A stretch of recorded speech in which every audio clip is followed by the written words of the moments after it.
Hello, this is Lawnmower Latte here with a video overview of my custom controller for Kerbal Space Program, KAPCOM. KAPCOM is a combination of Python, Arduino, and Telemachus, which allows the hardware and the game to communicate. In addition to being my controller, it's also designed to be reconfigurable and reusable by anyone. Anyone with an Arduino and some buttons laying around should be able to get started right away making their own version of KAPCOM. As you can see, it's got a variety of buttons, switches, joysticks, and displays, all of which are supported. The joysticks allow 6 degrees of freedom for rotation and translation. There are buttons for action groups, staging, abort, and others. There's a dial for throttle, and the displays show data from in-game.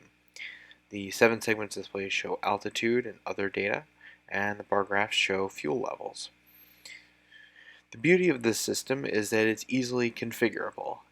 The buttons can be mapped to any API published by Telemachus by defining them in the configuration file. The displays can be mapped as well, and currently the configuration file is static within a running instance, but in the future I plan on making it so you can swap configuration modes on the fly.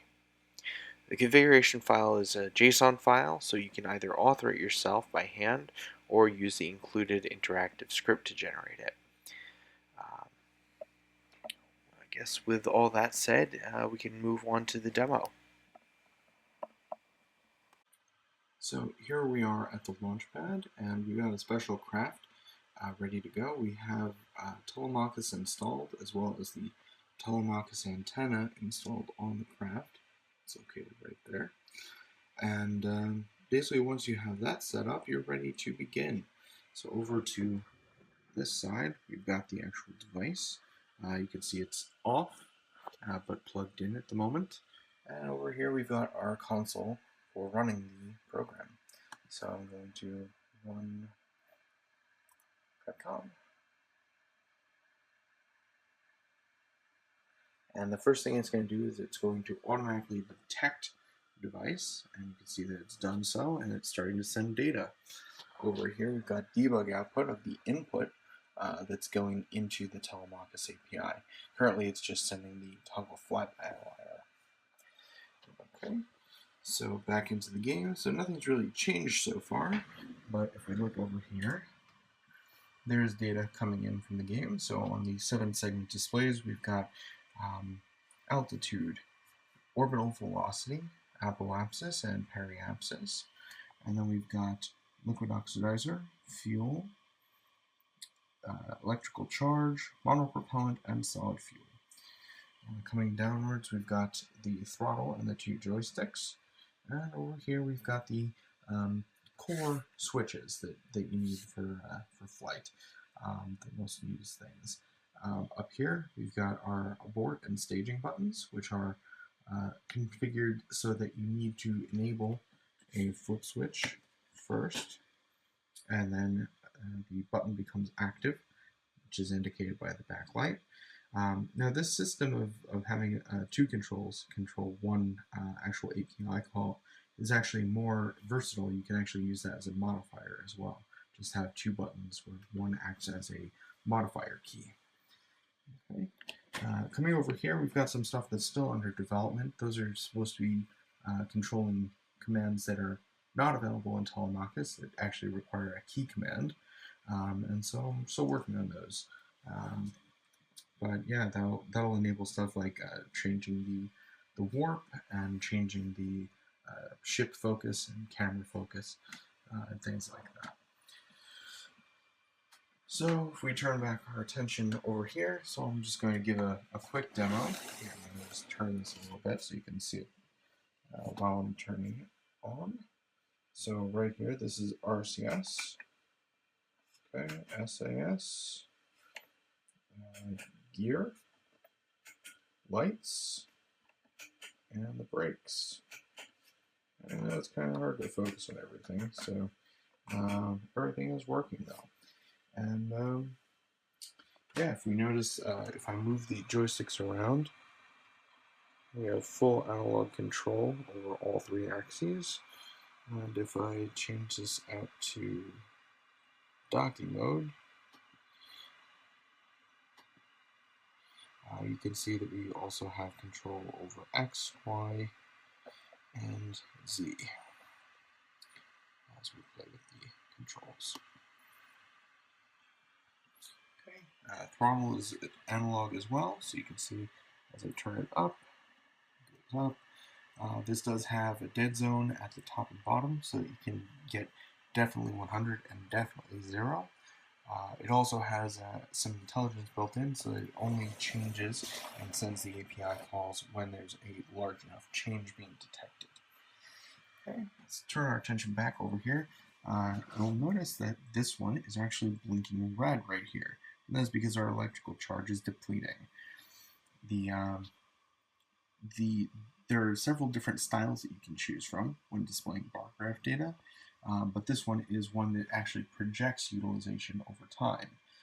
It's currently not projecting very far in the future. That's why it's actually blinking on and off. It only is thinking that it's going to be using that bar occasionally. But you'll see as we launch that the other bars are going to drop as well. Okay, and I think that's everything I wanted to show before we begin. So I think I will now launch our rocket. Okay, so you can see, I'll flip this switch and press the button, and it's launched. And we'll throttle up.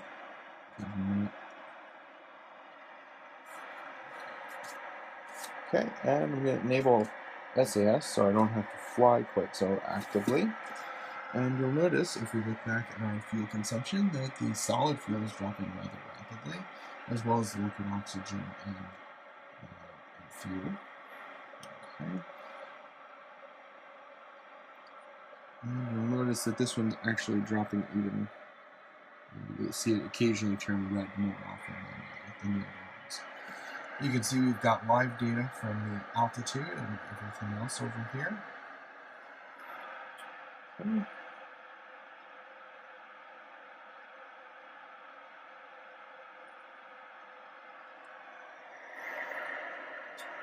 And you can see on the console, as I move the joystick around, that it's sending the data. And as soon as I don't, it sets the fly-by-wire back to off, and so SAS actually takes back over.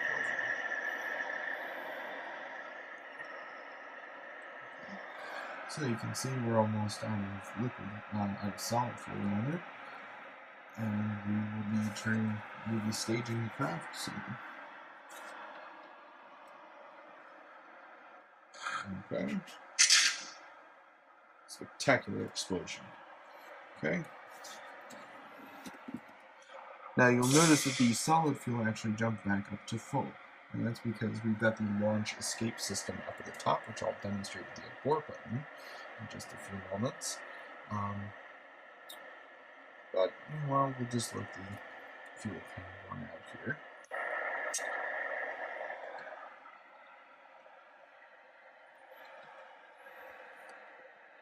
Now this is the map button. It doesn't have a backlight at the moment, but if you push the button, we toggle right into map view and toggle right back out. And you can see that on the debug screen, the command's been sent. Alright, and we're out of fuel. So if you notice, we've got still a little bit. That's actually the entire rocket, not just the stage. So we're going to go ahead and stage, and you'll notice that the max is going to adjust, and so we're going to see it jumps right back up to the full. Now, we're not actually using that rocket at the moment, so you can see there's no drop. It's full green bars. And so I think that we're ready. We'll just guess we'll go ahead and run the abort sequence.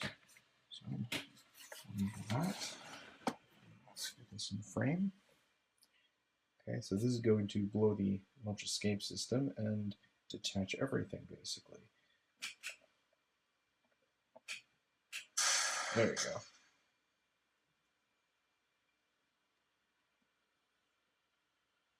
So there we go. The abort sequence worked. We were completely detached from everything. And you notice that we're now out of solid fuel out of liquid and oxidizer, and we've still got electrical charge and still got monopropellant in the capsule itself. And if we actually turn on RCS and we start moving about, just kind of burn off a little bit. You can see that that's also kicking in. All right.